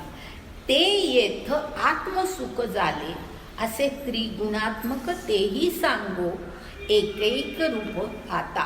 म्हणजे खरं आत्मसुख हे खरं सुख, पण तरी सुद्धा आपली कर्म ज्या प्रकारे आपण करतो, ज्या बुद्धीने करतो, ज्या धृतीने करतो, ज्या ज्ञानाच्या आधारे करतो वगैरे, तो कर्ता कसा असतो हे जे सगळं आपण आत्तापर्यंत पाहिलं, कर्म कर्ता ज्ञान आठवा म्हणजे मागे पाहिलेलं सगळं वर्गामध्ये कसं आपण विभागलेलं आहे. तर कर्म कसं, कर्ता कसा, ज्ञान कसं, मग बुद्धी कशी, मग धृती कशी, हे सगळं आपण पाहिलेलं आहे. आणि त्याच्यामुळे आता त्या सर्वातून, त्या सर्वाच्या आधारे जे काही कर्म प्रत्यक्षामध्ये घडतं आणि त्या कर्माचं फळ म्हणून जे काही मिळतं आपल्याला, ते 3 वर्गामध्ये कसं विभागलं जातं, 3 प्रकारचं सुख कसं असू शकतं हे आता सांगतो. खरं सुख कुठलं हे पहिल्यांदा सांगितलं की जिथे जीवाची आत्म्याशी भेट होते ते खरं सुख. पण तरी आपल्या कर्मामुळे जे सुख निर्माण होतं ते 3 प्रकारे कसं असतं ते आता सांगितलेलं आहे. आता 37व्या श्लोकानंतरच्या ओव्या पाहतोय आणि त्यातली 78वी ओवी आधी पाहतोय. आता चंदनाचे बुडे सरपी जैसे दुवाडे, का निधानाचे तोंड विवसिया जेवी. हां, आता म्हणजे हे सांगून की सुख आपण ज्याला म्हणतो ते सुख मिळवण्यासाठी, म्हणजे विशेषतः आता पहिल्यांदा जे सुख सांगितलंय ते सात्विक सुख आहे. तर ते सात्विक सुख मिळवण्यासाठी कशी परिस्थिती असते हे सांगताना त्यांनी सुंदर सुरुवात केली आहे की आता चंदनाचे बुडे सरपी जैसे दुवाडे, म्हणजे चंदनाच्या बुडाला कित्येक वेळेला सर्पांचा वेढा असतो, सर्प त्या ठिकाणी असतात. म्हणजे आपल्याला जर चंदनात हे लाभ घ्यायचं असेल तर आपल्याला आधी त्या सर्पांशी हे करावं लागतं. तर अशा प्रकारे म्हणजे ते सहज नाही आहे. कुठली गोष्ट चंदन मिळणं ही सहज गोष्ट नाही आहे. तर चंदनाचे बुडे सरपी जैसे दुवाडे, अर्थात ही ज्ञानेश्वरांच्या काळातली परिस्थिती आहे. आता चंदनाची झाडं अशी सरळ काढून नेतात, ते आत्ताची परिस्थिती सोडून द्या. तर चंदनाचे बुडे सरपी जैसे दुवाडे, का निधानाचे तोंड विवसिया जेवी. ह्याचा अर्थ निधान म्हणजे संपत्तीचा साठा जर जिथे केलेला असतो, म्हणजे पूर्वीच्या काळी काही असा काही कुठे तिजोऱ्या बिजोऱ्या नसत, तर खाली जमिनीच्या खाली संपत्ती पुरून ठेवलेली असे आणि त्या ठिकाणी त्या संपत्तीचं रक्षण कोण करतं, तर त्या घरातले जे पूर्वीचे मृत झालेले जे आत्मे असतात ते विवसिया. याचा अर्थ खरं म्हणजे पिशाच. विवसिया म्हणजे पिशाच. तर ते पिशाच रूपाने त्या ठिकाणी असतात. म्हणजे त्या पिशाचांना तुम्हाला पहिल्यांदा तोंड द्यावं लागतं, तेव्हा तुम्हाला संपत्ती मिळू शकते खाली हे केलेली. तर विवसिया म्हणजे पिशाच. तर निधानाचे तोंड विवसिया जेवी. आता तिथून मधल्यातून ओव्या गाळून आपण 81 ओवी घेऊया, कारण मधल्यात तसंच आहे. आणखी उदाहरणं दिली पण या एवढं एक उदाहरण पुरेसं आहे. तर त्यानंतर तयापरी पांडवा 81 ओवी घेत्या. तयापरी पांडवा जया सुखाचा रिगावा, विषमतेत मेळावा यमदमांचा. म्हणजे ज्याला, अर्जुना लक्षात घे की ज्याला सुख पाहिजे आहे तिथे काय असतं, विषम ह्या शब्दाचा या ठिकाणी अर्थ कष्टदायक असा आहे. या संदर्भामध्ये त्याचा अर्थ कष्टदायक असा आहे की ज्याला सुख प्राप्ती, म्हणजे आता हे खरं सात्विक आहे, पण ते जर मिळवायचं असेल तर विषम म्हणजे कष्टदायक, मेळावा कशाचा, यमदमाचा. म्हणजे यम आणि दम ह्याचा अर्थ शरीरावरती नियंत्रण आणि मनावरती. दम म्हणजे मनावरती नियंत्रण आणि यम म्हणजे शरीरावरती नियंत्रण. तर यम दम हे करणं सोपं नाही आहे की यमदमात म्हणजे शरीरावरती पूर्ण नियंत्रण आणणं. हे आपल्याला एखादी गोष्ट हवी आहे पण ती नाही घ्यायची, आपल्या हात पुढे जायला द्यायचा नाही, हे जे शरीरावरती नियंत्रण आहे किंवा मनामध्ये सुद्धा वासना निर्माण व्हायला द्यायची नाही, हे जे मनावरती नियंत्रण आहे हे सोपं नाही आहे आणि म्हणून त्याला विषम म्हटलंय, म्हणजे कष्टदायक आहे. तर म्हणून ते आधीचं उदाहरण हे आहे की ते प्राप्त करायचं असेल तर आधी आपल्याला असे कष्ट करावे लागतात. तर यमदमाचा मेळावा म्हणजे विषमतेत मेळावा यमदमाचा. सुंदर शब्द वापरले. आता 81 ओवीनंतर 787 ओवी एकदम पुढे जाऊया आपण मधल्या काही ओव्या गाळून. तैसे म्हणजे का गाळते तर तेच अनेक उदाहरणं आहेत, तुम्ही वाचली तरी आता कळेल. एकदा याचा अर्थ कळला की ते मधलं सर्व कळू शकतं, आणि मधल्या काही शब्दांचे अर्थ कळले नाहीत तर ते साधारण पुस्तकांमध्ये असतात. तर तैसे विषयांचे घर इंद्रिया सांडिता थोर युगांतो होयते वीर विराग साई. म्हणजे विषयांचे घर म्हणजे विषय, इंद्रियांना काय पाहिजे असतं तर सगळ्या विषयांची प्राप्ती पाहिजे असते. तर त्या विषयांना सोडणं, सांडिता, इंद्रिया विषयांचे घर सांडिता असं हे करून घ्या की इंद्रियांना ज्या वेळेला विषयांचं घर सोडायचं असतं, म्हणजे विषय नको आता आपल्याला अशी म्हणजे ते काय आहे, वैराग्य आहे. विराग साहती म्हणजे त्यांना ते भयंकर कठीण जातं. विराग म्हणजे वैराग्य, त्यांना ते वाटतं की हे मिळवायचं नाही, विषय मिळवायचे नाही, हे इंद्रियांना फार कठीण असतं. आणि ते सांगण्यासाठी काय म्हटलं, युगांतो होय ते वीर, म्हणजे त्यांना युगांत झालंय असं वाटतं. काय आता म्हणजे जगायचं कशासाठी, संपलं, जीवनच संपलं असं त्यांना वाटतं. की तर इंद्रियांना त्या विषयांची इतकी ओढ असते की ते मिळवायचे नाही म्हणजे मग युगांत झाला असं वाटतं. हे वैराग्य त्यांना सहन करणं फार कठीण असतं. पुढे ऐसा जया सुखाचा आरंभ, पुढची ओवी घेते 88. ऐसा जया सुखाचा आरंभ दावी काठिण्याचा क्षोभू मग क्षीराब्धी लागू अमृताचा जैसा. म्हणजे असं हे सात्विक सुख जे असतं ते कसं असतं तर सुखाचा आरंभ हा कसा असतो, काठिण्याचा क्षोभू म्हणजे खूप कठीण असतं की आपल्याला ते जमणं म्हणजे ते आपल्याला जमणं फार कठीण असतं. कारण इंद्रियांना मनाला कशालाच ते नको असतं. काठिण्याचा क्षोभ निर्माण होतो. पण पुढे काय म्हटलंय, मग क्षीराब्धी लागू अमृताचा जैसा. म्हणजे ज्या वेळेला समुद्र मंथन, क्षीराब्धी याचा अर्थ त्या समुद्र मंथनाचे कष्ट ज्या वेळेला उपसले त्यावेळेला अमृताचा जसा लाभ झाला तसंच ह्याही ठिकाणी आहे की ज्या वेळेला आपण असे कष्ट, असं वैराग्य आपण सहन करतो त्याच वेळेला आपल्याला चांगलं सुख प्राप्त होऊ शकतं. अमृताचा क्षीराब्धी म्हणजे त्या ठिकाणी क्षीराब्धी याचा अर्थ समुद्र मंथन या अर्थाने तो शब्द घातलेला आहे की क्षीराब्धी त्याच्यातून, त्या समुद्र मंथनातून अमृताचा जसा लाभ झाला देवांना त्याचप्रमाणे सुखाचा लाभ हा अशा कठोर अशा प्रयत्नानंतरच होऊ शकतो. म्हणजे सात्विक सुखाचा लाभ हा अशा कठोर प्रयत्नानंतर होऊ शकतो. आता 88 ओवीनंतर आपण मधल्या 1-2 ओव्या गाळून 91 ओवीकडे जातोय.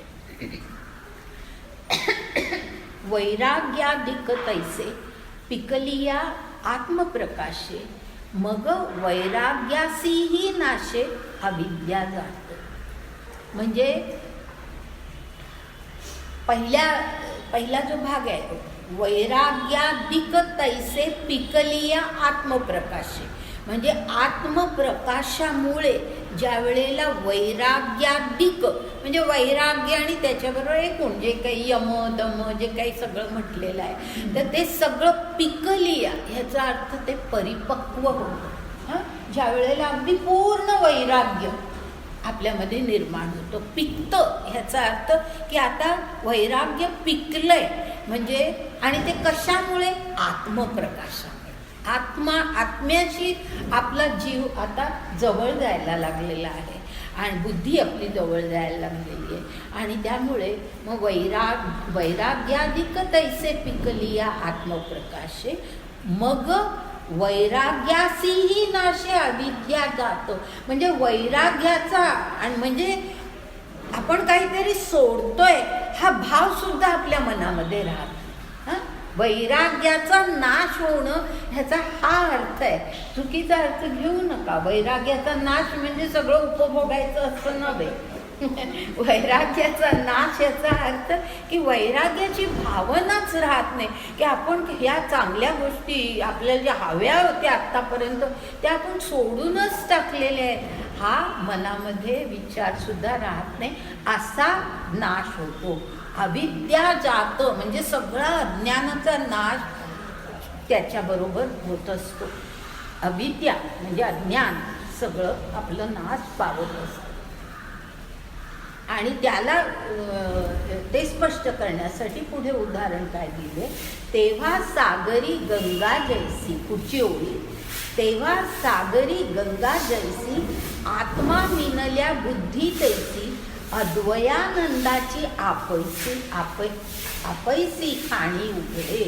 म्हणजे ज्या प्रकारे सागरामध्ये गंगा एकदा मिळून गेली की नंतर कळतही नाही की सागराचं पाणी कुठलं आणि गंगेचं पाणी कुठलं, इतकी ती मिळून जाते. त्याचप्रमाणे आत्मा मिनल्या बुद्धी म्हणजे आपली बुद्धी जी आहे, तुम्हाला आठवतं ऊर्ध्व रेषेमध्ये, आता ती बुद्धी जी खाली न जाता ती आत्म्याशी मिळाली, वरती मिळाली. तेच इथे म्हटलेलं आहे की आत्म्याशी ती बुद्धी मिळालेली आहे. तर आत्मा मिनल्या म्हणजे मिळणं. आत्मा मिनल्या बुद्धी तैसी म्हणजे आता बुद्धी आत्म्यामध्ये एकरूप होऊन गेलेली आहे. आता बुद्धी वेगळी राहिलीच नाही. आणि मग अशी ज्या वेळेला परिस्थिती होते ती कशी असते, अद्वयानंदाची आपैसी खाणी उघडे. अद्वयानंद, बघा अद्वयानंद हा शब्द वापरला या ठिकाणी. मी आधी एकदा हा उल्लेख केला होता, तुम्हाला आठवत असेल तर पहा की ज्ञानदेव ते अद्वय असा शब्द जो वापरतात, अद्वैताऐवजी ज्या ठिकाणी ते अद्वय असा शब्द वापरतात त्या ठिकाणी भाव असा असतो. अद्वैत कधी आपण म्हणतो की ज्या गोष्टी द्वैत आहेत पण एकरूप होतात त्यावेळेला ते अद्वैत असतं. पण अद्वय असा ज्या वेळेला ज्ञानदेव शब्द वापरतात त्यावेळेला भाव असा असतो की मुळात मुळी ते एकच आहे. आपली बुद्धी आत्म्यामध्ये मिळालेलीच आहे, कारण आपल्यामध्ये तो जो ईश्वराचा अंश आहे आणि ती ईश्वरी शक्ती जी आपल्यामध्ये आहे ती आपल्याला अशाच प्रकारे आपलं खरं स्वरूप असंच आहे की आपली बुद्धी, आपलं सगळं हे त्या आत्म्यामध्ये मिळालेलं आहे. पण आपण त्यापासून वेगळे झालो म्हणून अद्वय म्हणजे मुळात जे आपली स्थिती आहे त्या स्थितीला आपण जातो आणि म्हणून त्याला अद्वयानंद असं म्हटलेलं आहे की तो आनंद आहे. मुळात आपल्या मुळाकडे आपण जातोय त्याचा तो आनंद आहे. अद्वयानंदाची आपैसी खाणी उघडे म्हणजे त्याची खाणच जणू काही उघडली आहे अद्वयानंदाची. पुढे ऐसे स्वानुभवा विश्रामी वैराग्यामुळे जे परिणमे ते सात्विक येणे नामे बोलीचे सुख. म्हणजे ज्याच्यामध्ये आपण स्वानुभव म्हणजे स्वतःचा आपल्या खऱ्या स्वरूपाचा अनुभव म्हणून ते अद्वय म्हटलंय ना तिथे. तर आपल्या खऱ्या स्वरूपाचा स्वानुभव म्हणजे आपल्या खऱ्या स्वरूपाचा अनुभव आपल्याला ज्यामुळे मिळतो. आणि विश्राम म्हटलं म्हणजे तिथेच आपण स्थित होतो. त्या स्वानुभवामध्ये आपण ज्या वेळेला विश्राम ते स्थान असतं ते कशामुळे, ज्या वैराग्यामुळे निर्माण होतं किंवा ज्या वैराग्याचा तो परिणाम असतो ते वैराग्य, त्याच्यातून निर्माण होणाऱ्या सुखाला काय म्हटलंय, ते सात्विक येणे नामे बोलीचे सुख. ते सात्विक सुख. पुन्हा सांगायला पाहिजे स्वानुभव विश्राम असं म्हटलंय. याचा अर्थ की त्या खऱ्या स्वरूपाचा अनुभव आपण घेतो आणि तिथून बाहेर पडत नाही. ते विश्राम स्थान आपलं असतं. आपलं स्थित अवस्था ती असते. आपण तिथे स्थित होतो. आणि असं ज्या वैराग्यातून हा परिणाम घडतो ते त्याच्यातून निर्माण होणारं जे सुख ते सात्विक सुख. त्यानंतर पुढे आता सात्विक सुख कळलं. आता राजसिक सुख.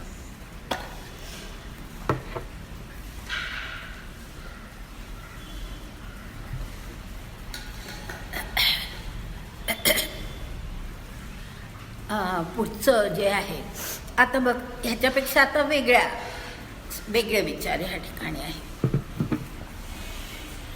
38व्या श्लोकानंतर जाऊ. आणि विषयेंद्रिया मेळू होता धनंजया, जे सुख जाय थडिया सांडूनी दोन्ही. आता मगाशी काय म्हटलं होतं की विषय आणि इंद्रिय यांची गाठ सुटते असं म्हटलंय. आता त्याच्या बरोबर उलट म्हटलंय की विषय आणि इंद्रियांचा मेळ होतो. हा, त्यांचं ते एक म्हणजे जे काही इंद्रियांना विषय हवेत ते विषय इंद्रियांना मिळतात आणि मग जे काही सुख निर्माण होतं, जे सुख जाय थडिया सांडूनी दोन्ही.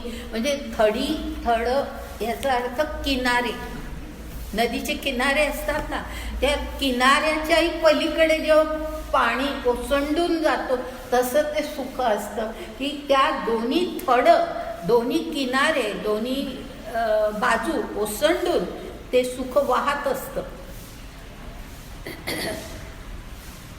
ते जे ओसंडून येतं म्हणजे जसं पाणी नदीचं इतकं दोन्ही थड हे होऊन म्हणजे दोन्ही किनारे हा पूर येतो म्हणा. आणि पूर असंच नव्हे, परंतु काही वेळेला पाण्याचा ओघ सुद्धा असा होतो की दोन्ही थडाच्या पलीकडे ते गेलेलं असतं. तर अशा प्रकारचं हे सुख असतं की ओसरून येतं म्हणा की ज्या प्रकारे ते पाणी दोन्ही बाजूला ओसरतं तसं हे सुख सर्व म्हणजे इतकं काही भयंकर ते सुख वाटायला लागतं. तसं आता पुढे आपण जातोय मधल्या काही ओव्या गाळून 98 ओवी. तैसे मुद्दा मी जोडून घेते त्याला. तैसे विषयेंद्रिया दोखी, जे सुख जीवा ते पोखी, मग उपडीला खडकी हंसू जैसा. म्हणजे विषय आणि इंद्रिय ह्या दोन्हीतले जे काही दोष आहेत त्या दोषातून जे काही सुख प्राप्त होतं किंवा जे सुख जीवाला पोखी म्हणजे पोषतं, जीवाला हवं असतं. जीव हा शब्द मी मागेही एकदा तुम्हाला सांगितला होता की जीव हा शब्द खरं म्हणजे जो आत्मा ईश्वराचा अंश आपल्यामध्ये येतो त्याला जीव किंवा जीवात्मा असं म्हणतात. परंतु तो जीव तसा शुद्ध स्वरूपामध्ये न राहता ज्या वेळेला कनिष्ठ प्रकृतीमध्ये तो जीव खेचला जातो त्यावेळेला जी दशा निर्माण होते त्याला जीवदशा असं म्हणतात. हे मी मागे सांगितले. तेच आता या ठिकाणी आहे की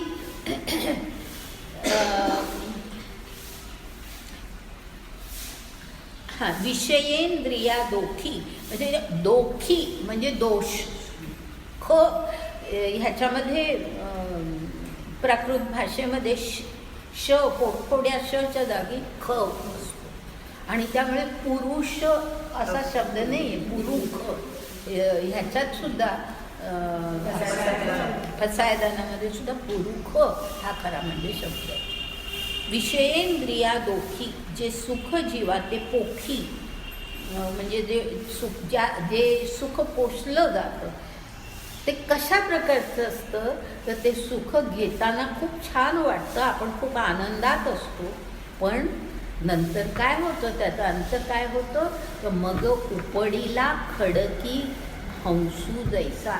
म्हणजे हंस जो असतो तो मोठा सुखात डोलत डोलत फिरत असतो, परंतु काही वेळेला खडकावरती आपटतो, म्हणजे त्याचं लक्षही नसतं त्या सुखात असताना आणि तो खडकावरती आपटतो आणि त्याचा प्राण जातो. तसं ह्या राजसिक सुखात असतं की त्या सुखामध्ये आपण इतके काही गुंतून जातो आणि इतके आनंदात बेहोश होऊन जातो की आपल्याला काय आपलं पुढे होणार आहे ह्याचा विचारही मनामध्ये नसतो. आणि त्यामुळे अशा प्रकारे प्राणास मुकणं हे जसं हंसाच्या बाबतीत घडतं तसं आपल्या बाबतीत सुद्धा सुखानंतर दुःख त्यामुळे येऊ शकतं. त्यानंतर पुढची जी ओळी आहे, तैसी जोडी आघवी आटे जीविताचा ठावो पिटे सुकृताची याही सुटे धनाची गाठी.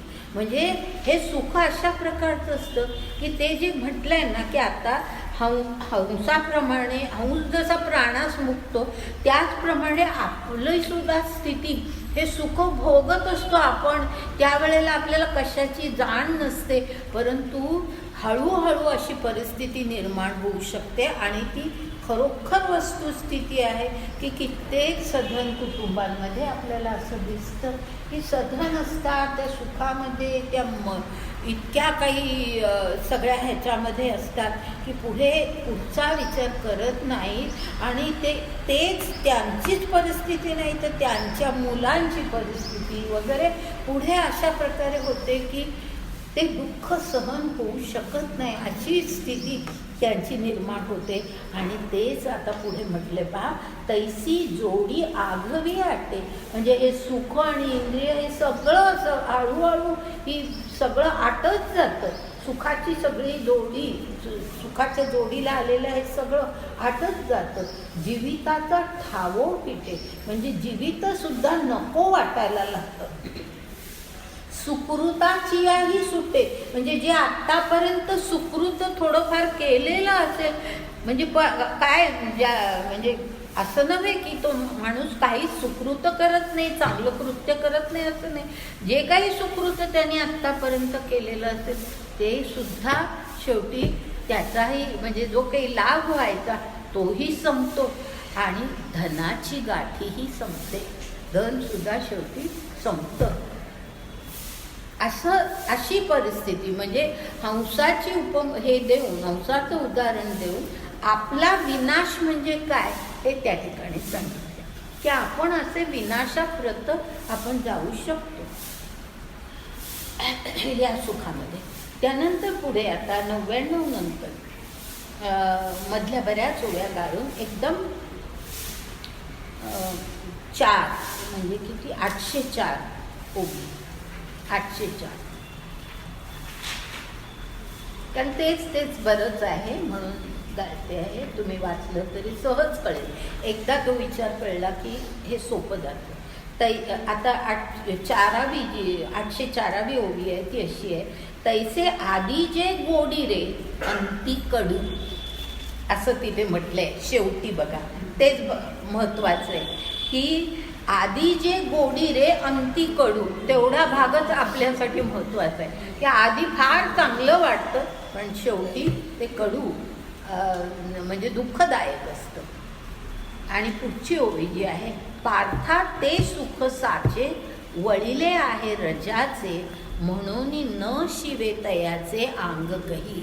म्हणजे पार्थाला सांगितलंय, अर्जुनाला सांगितलंय की ते जे सुख आहे ते कसं आहे, ते रजोगुणामुळे निर्माण झालेलं जे सुख आहे की करत जायचं, मिळवत जायचं, त्या लोभाला अंत नाही, कशालाच अंत नाही, अशा प्रकारे आपलं सगळं आयुष्य घालवायचं.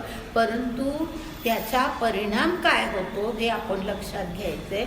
आणि असा हा रजोगुणाचा जो परिणाम आहे म्हणून अर्जुनाला म्हटलंय, म्हणून न शिवे तयाचे अंग कही, तू त्या बाजूला सुद्धा वळू नकोस. त्या बाजूला म्हणजे तू दक्ष राहा, तू दक्षता बाळग, अशा प्रकारच्या सुखामध्ये तू गुंतू नकोस. म्हणजे अशा सुखामध्ये जर गुंतशील तर तू फसशील, असंच त्याला सांगितलेलं आहे. म्हणून तू दक्ष राहा. त्यानंतर आता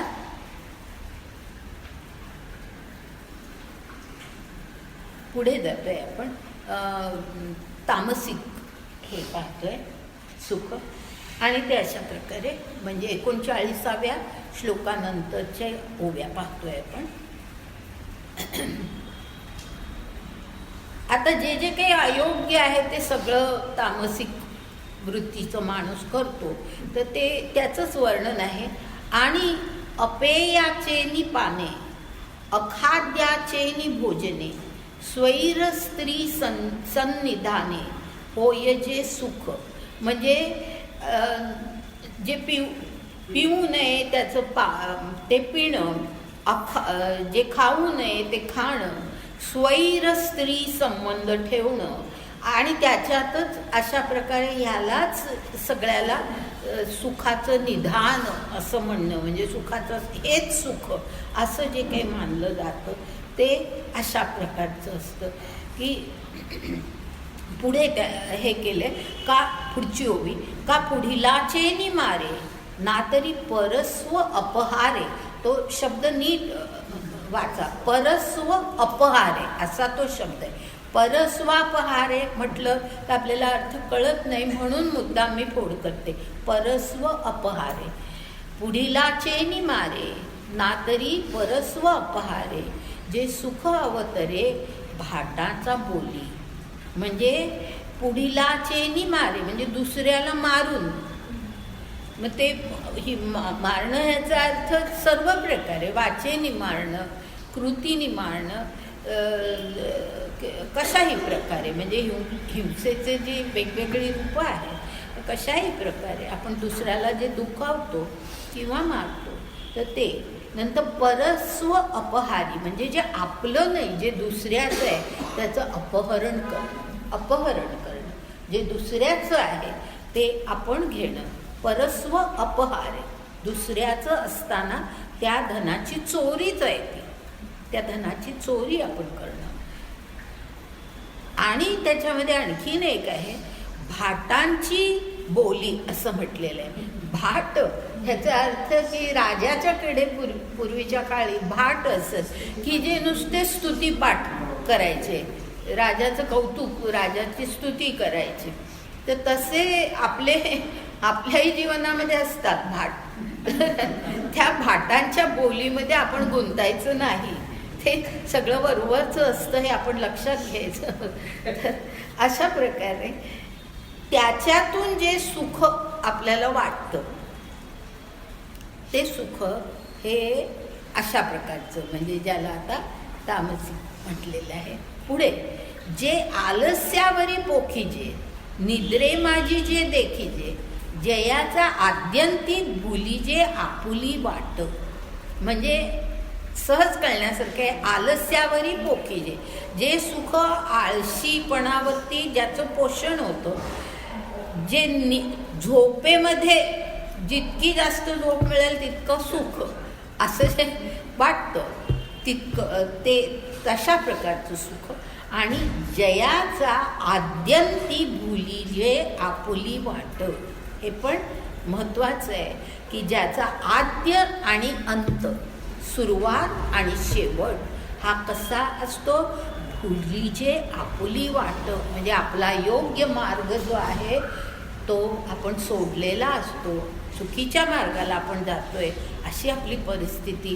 आद्य म्हणजे ज्या सुखाचं सुरुवात आणि ज्या सुखाचा अंतसुद्धा असाच असतो की आपण योग्य मार्गाविषयी आपण आपल्याला भूल जणू काही पडली आहे अशी आपली परिस्थिती असते.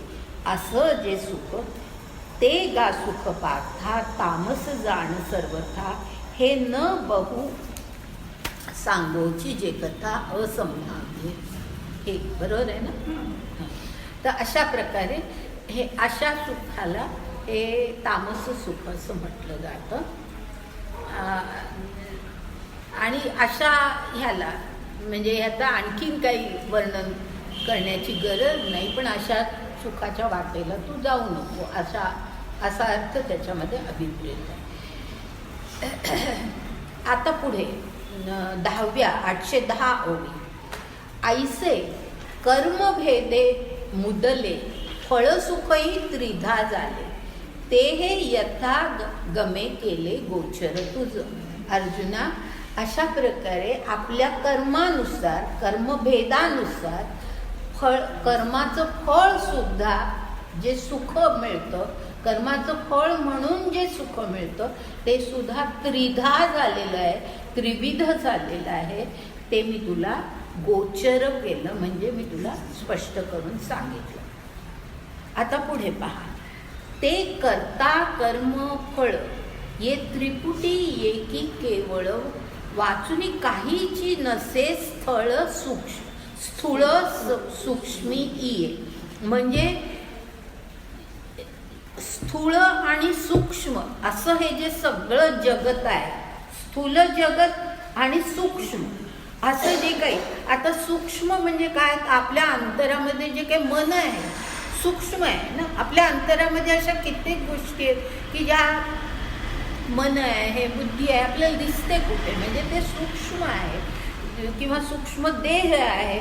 अशा अनेक गोष्टी आहेत की ज्या सूक्ष्म रूपामध्ये आहेत आणि स्थूल रूपामध्ये. अशा ज्या सर्व गोष्टी आहेत त्या सर्व गोष्टींमध्ये त्यांनी असं म्हटलंय की स्थूल आणि सूक्ष्मी इये, म्हणजे या जगतातल्या स्थूल आणि सूक्ष्म गोष्टींमध्ये अशी कोणतीही गोष्ट नाही की जी अशा प्रकारे त्रिपुटी एकी केवळ, म्हणजे ह्या त्रिपुटी त्याची झालेली नाही. सत्व रज तम ह्या गुणांनी जी विभागली गेलेली नाही अशी कुठलीही गोष्ट या जगामध्ये नाही. स्थूल आणि सूक्ष्म जगामध्ये अशी कोणतीही गोष्ट नाही की जी अशा प्रकारे ह्या 3 गुणांमध्ये विभागलेली नाही. म्हणजे आता पहा, इथून आता आपण वेगळ्या विचाराकडे जातो आहोत की जगातल्या सगळ्या गोष्टी ह्या अशा प्रकारे तीन वर्गामध्ये का विभागल्या जातात? तर असे हे गुणच मुळे 3 प्रकृतीचे 3 गुणच असे आहेत की जे अशी विभागणी त्याच्यामुळे होते.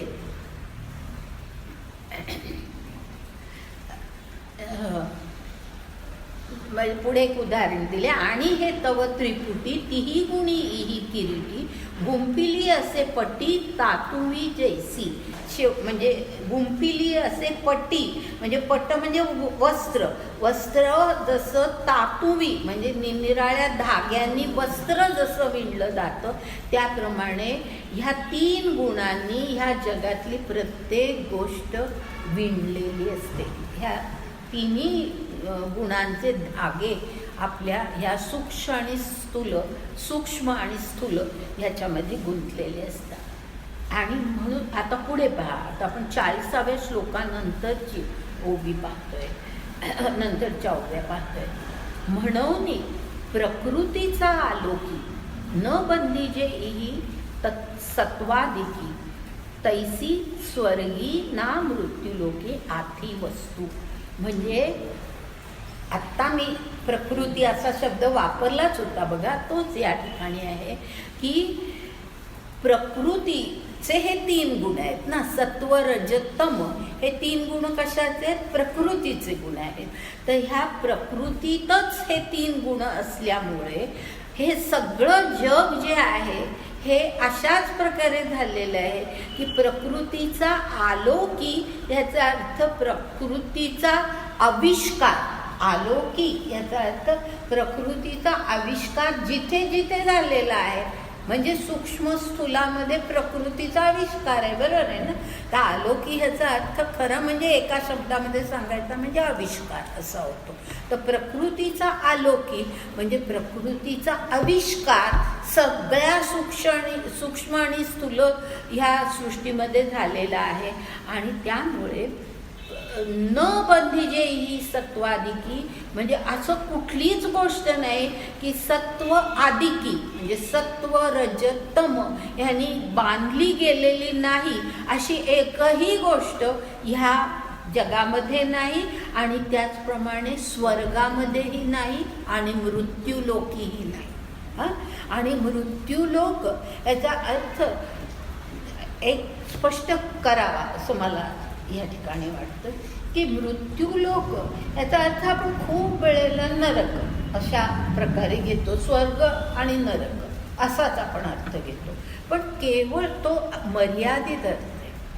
नरक, स्वर्ग आणि नरक हे फक्त मर्यादित अर्थ आहे. मृत्यूलोक ह्याचा खरा अर्थ असा आहे की मृत्यूनंतर आपला आत्मा ज्या लोकामध्ये जातो तो मृत्यूलोक असतो. मग तो नरकामध्येही जाईल, तो स्वर्गामध्येही जाईल. पण त्याच्यामध्ये आपल्या अध्यात्मानुसार अनेक लोक आहेत ना. सप्तभुवने वरती आहेत, सप्तभुवने खाली आहेत असं आपण म्हणतो. तर ती जी वरचे जी 7 भुवनं जी आहेत म्हणजे आत्म्याची निरनिराळी अशी वसती स्थानं याचा अर्थ की तो आत्मा त्याच्या ह्याच्याप्रमाणे ज्या प्रकारे त्यांनी त्याचं जीवन आत्तापर्यंत झालेलं आहे त्यानुसार त्याला कशाची प्राप्ती होते. की लगेच असं नाही आहे की हा मृत्यू झाला की ह्या देहाचा मृत्यू झाला की लगेच आत्मा दुसऱ्या देहामध्ये जातोच असं नाही. काही वेळेला तो स्वर्गामध्ये काही काळ असतो, मग तो पृथ्वीवर येतो. काही वेळेला तो अशा ज्याला जैन लोक वगैरे असे ते जे लोक आहेत, महालोक वगैरे असे ते जे 7 लोक सांगितलेले आहेत त्यामध्ये कुठेही तो असू शकतो. आणि तो त्यानंतर त्याच्या कर्मानुसार तो पुन्हा पृथ्वीवरती येऊन एखादं शरीर धारण करतो. त्या अर्थाने मृत्यूलोक हा खरा शब्द वापरला जातो.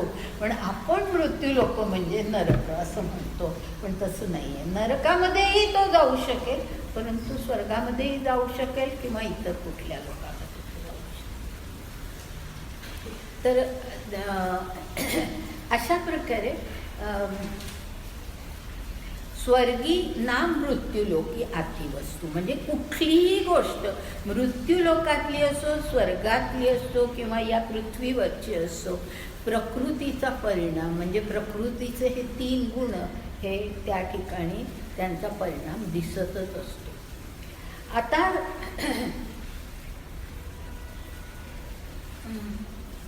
त्याच्या पुढची ओवी मी घेते 15वी.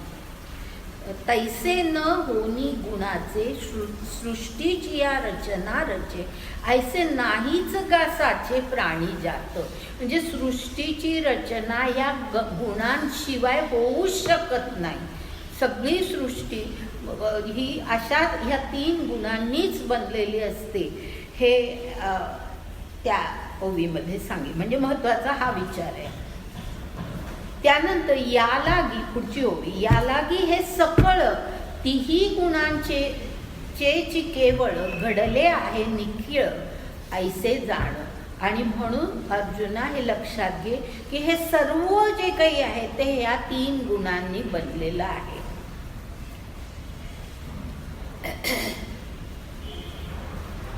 आता त्याच्यानंतर हा जो गुणांचा संबंध ह्या ठिकाणी दाखवला आहे की सगळ्या गोष्टी ह्या गुणांनुसार घडतात हे सांगता आता या अध्यायामध्ये चातुर्वर्णाकडे ते आलेले आहे. चातुर्वर्ण आणि हे गुण ह्यांचा कसा संबंध आहे हे आता त्यांनी याच्या पुढे सांगितलेलं आहे. आणि ती ओवी जी आहे ती 17वी ओवीपासून आता पुढे ह्या वर्णांचा उल्लेख आहे.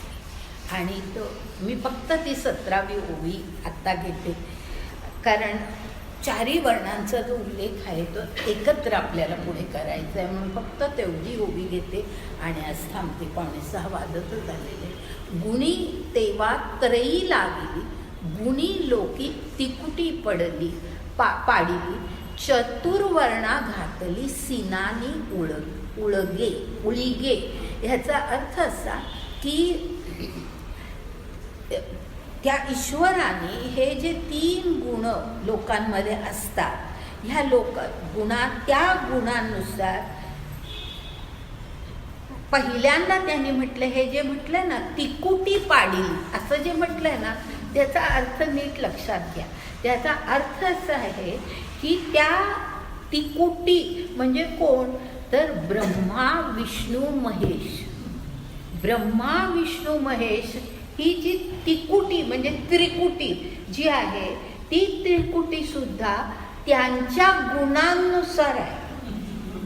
हा म्हणजे गुण, जसे गुणांनुसार पुढे 4 वर्ण सांगितले, तसे पहिल्यांदा ब्रह्मा विष्णू महेश ह्यांचे सुद्धा गुण वेगवेगळे आहेत आणि म्हणून त्यांना 3 वेगळी कामं सोपवलेली आहेत. हा आणि काय वेगळी कामं सोपवली, तर ब्रह्माकडे काम सोपवले ते त्याच्या गुणानुसार, आणि ते काम काय आहे, तर त्यांनी जगाची सगळं निर्मिती करायची. त्यानंतर विष्णूकडे काम सोपवलेलं आहे, तर त्या सगळ्या सृष्टीचा सांभाळ त्यांनी करायचा, कारण सांभाळ करण्याचा गुण त्याच्यामध्ये आहे. आणि शिवाकडे असं काम सोपवलेलं आहे की त्या सृष्टीचा संहारही कधीतरी झाला पाहिजे, कारण नाहीतर नवीन जन्म होणार कुठे. ते जन्म जर घडायला पाहिजे असतील तर मृत्यू घडलेच पाहिजेत. कुठलीही गोष्ट आधीची नाहीशी झाल्याशिवाय नवीन गोष्ट निर्माण होत नाही. जसं आपल्यामध्ये सुद्धा, आपल्यामध्ये जर वाईट वृत्ती असतील तर त्याचा आधी संहार झाला पाहिजे, तरच चांगल्या वृत्ती आपल्यामध्ये येतील. अशा प्रकारे संहार ही जीवनातली आवश्यक गोष्ट आहे, आणि संहार करण्याचं कृत्य हे शिव करू शकतो. तो गुण त्याच्यामध्ये, म्हणून त्याच्याकडे संहाराचं कार्य सोपवलेलं आहे. अशी तिकुटी म्हणजे अशी त्रिकुटी ब्रह्मा विष्णू महेशाची त्यांनी केलेली आहे. ईश्वराने जग निर्माण केलं, सृष्टी निर्माण केली, पण त्या सृष्टी निर्माण होताना ह्या 3 गुणांनुसार या 3 देवतांकडे त्यांनी 3 कामं सोपवली. असं पहिल्यांदा त्यांचं वर्णन केलंय, आणि मग पुढे म्हटलंय चतुर्वर्णा घातली सीनानी उळीकी. म्हणजे अशाच प्रकारे चातुर्वर्ण ही जी काही व्यवस्था आहे त्यांच्याकडे सीनानी म्हणजे वेगवेगळी कामं त्यांच्यावरती सोपवलेली आहेत. 4 वर्णांकडे वेगवेगळी कामं सोपवलेली आहेत, आणि ती सुद्धा कशी, त्यांच्या गुणांनुसार. म्हणजे गुणांनुसार कर्म हे खरं गीतेनुसार वर्णव्यवस्थेचं स्वरूप आहे. हे आपल्याला कधी माहिती नसतं. आपण जाती व्यवस्था हेच आपण लक्षात घेतो, आणि जाती व्यवस्था जिथे आपण जन्मलो त्यानुसार आपली जात ठरते. आपण खरं म्हणजे आपली खरी कल्पना जी आहे समाजाच्या विभागणीची, ती अशा प्रकारे आहे की गुणानुसार त्यांना प्रत्येक माणसाला कर्म द्यायचं, आणि म्हणून 4 वर्ण पाडले गेले. आता ते गुण कित्येक वेळेला उपजतही असतात, आणि म्हणून ते त्या प्रकारे ब्राह्मण, क्षत्रिय, वैश्य आणि शूद्र, आता त्यांच्याबद्दलचं वर्णन आपण पुढे वाचू नंतरच्या पुढच्या तासाला. पण हे वर्ण हे अशा प्रकारे पडले.